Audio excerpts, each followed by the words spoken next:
చేత దేవుడు యుద్ధానికి వెళ్ళమన్నాడు కదా, అదే దేవుడు కదా చెప్పింది. శత్రువులు పారిపోయి మరి అదే శత్రువులు వస్తున్నారు వెంటనే. యుద్ధానికి వెళ్ళొచ్చు కదమ్మా, ఎందుకు యుద్ధానికి వెళ్ళలేదు దావీదు?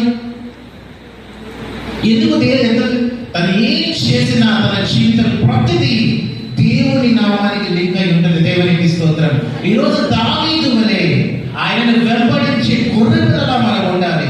ప్రతి విషయంలో ఏం చేసినా, ఏ పని, చిన్న పనైనా, అది అల్పమైన ఘనమైన ఏదైనా కావచ్చు, ఏదైనా కావచ్చు, దేవుని నామములో ప్రభువా ఈ పని చేయమంటావా ప్రభా, కలిగి వెళ్ళాలనుకుంటే చిత్తం ఏంటి అని అడిగేవారిగా ఉండాలి.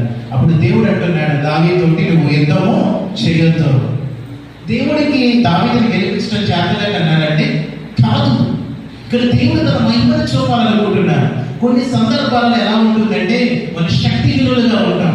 కొన్ని సందర్భాలు ఎలా ఉంటుందంటే మన బలము సరిపోదు. కొన్ని సందర్భాలు ఎలా ఉంటుందంటే అసలు మనం ఏం చేయలేని పరిస్థితులు మన జీవితంలోకి వస్తాయి. అప్పుడు నేను బలహీనమైపోయాను, నేనేం చేయలేకపోతున్నాను ప్రభా, నా వల్ల కావటం లేదు ప్రభా, ఇప్పుడు నా పరిస్థితి ఏంటి ప్రభా అని మనం అనుకుంటూ ఉంటాం. కానీ మనం ఎలాంటి బలహీనత కలిగినా, ఏం చేయలేని స్థితిలో ఉన్నా, యేసయ్య మన వెంట ఉంటే, చెప్పండి, యేసయ్య మన వెంట ఉంటే గొప్ప బలవంతులు. గొప్ప బలవంతులు. దావీదు రోజు గొర్రెలు కాచుకుంటూ ఉన్నాడు. సింహం సడన్ గా వచ్చేసింది. మనమైతే ఏం చేస్తాం? నేనైతే ఖచ్చితంగా పారిపోతాను. మీరు పారిపోతారు కదా, రైట్, దేవునికి స్తోత్రం. నిజమే, పారిపోతాం. కానీ దావీదు ఏం చేస్తాడు తెలుసా?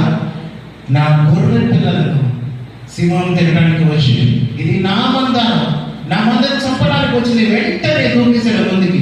జూలు పట్టుకొని గీరా తిప్పి నాలుగేసుకుని చంపేశాడు. పారిపోలేదు, ఆయుధం ఉపయోగించలేదు, చంపేశాడు.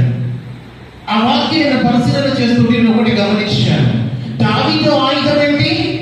దేవుని నామము, నమ్మకమైన వెంబడింపు. దేవునికి స్తోత్రం.